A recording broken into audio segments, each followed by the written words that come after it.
लोकतंत्र की मजबूती के लिए वो बहुत खर्च करते हैं, पैसा दान में देते हैं और उनका कहना है कि भारत में आने वाले दिनों में एक लोकतांत्रिक परिवर्तन होगा। आइए जरा सुनते हैं क्या कुछ कह रहे हैं George. And business tycoon Adani are close allies. Their fate is intertwined. Adani Enterprises tried to raise funds in the stock market but failed. Adani is accused of stock manipulation and his stock collapsed like a house of cards. Modi is silent on the subject, but he will have to answer questions from foreign investors and in parliament. तो PM Modi इस मसले पर चुप हैं, लेकिन उन्हें answer देना होगा, जवाब देना होगा सदन में भी और विदेशी निवेशकों को भी।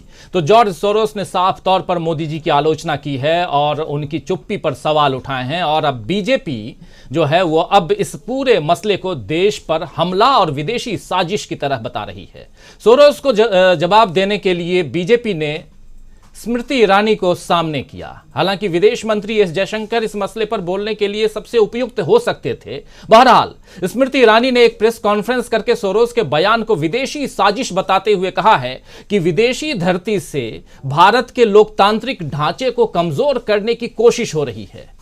स्मृति ईरानी ने एक तरह से आह्वान किया कि जॉर्ज सोरोस को हम एक सुर में ये जवाब दें कि लोकतांत्रिक परिस्थितियों में लोकतांत्रिक तरीके से चुनी गई सरकार और हमारे प्रधानमंत्री मोदी ऐसे गलत इरादों के सामने सिर नहीं झुकाएंगे।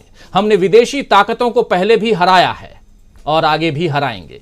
जरा सुनिए स्मृति। जिसके केंद्र बिंदु में है एक व्यक्ति जिनका नाम है जॉर्ज सोरोस। उन्होंने ऐलान किया है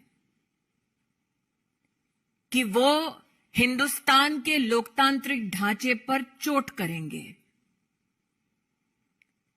उन्होंने ऐलान किया है कि वो प्रधानमंत्री मोदी को अपने वार के मुख्य बिंदु बनाएंगे। उन्होंने ऐलान किया है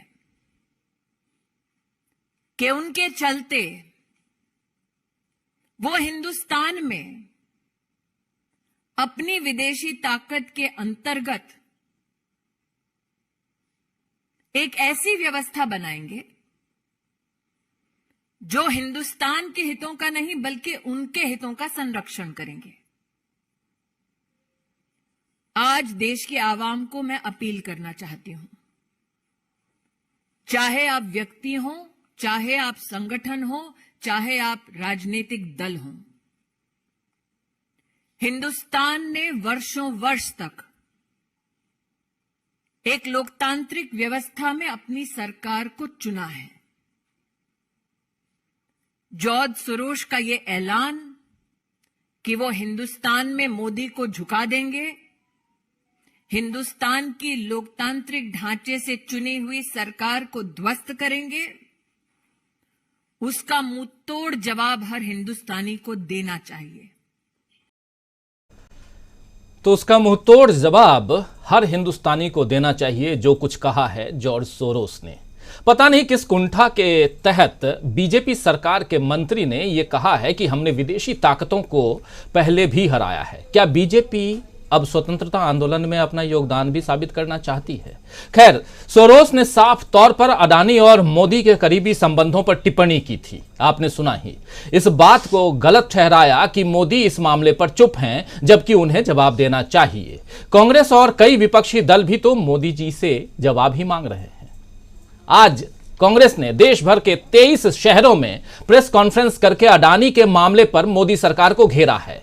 आज दिल्ली, मुंबई, अहमदाबाद, लखनऊ, गोवा, इन तमाम पूर्वोत्तर के शहरों में, इन तमाम जगहों पर कांग्रेस के कई नेता प्रेस कॉन्फ्रेंस के जरिए मोदी अडानी संबंधों की पोल खोलते नजर आए। मुंबई में कांग्रेस नेता पवन खेड़ा ने क्या कुछ कहा, सुनिए जरा। प्राण का और अमिताभ बच्चन की एक पिक्चर थी जंजीर, यारी है ईमान मेरा यार मेरी जिंदगी। तो जो एक दोस्ती चल रही है, जिस दोस्ती पर आज प्रेस वार्ता हम लोग कर रहे हैं,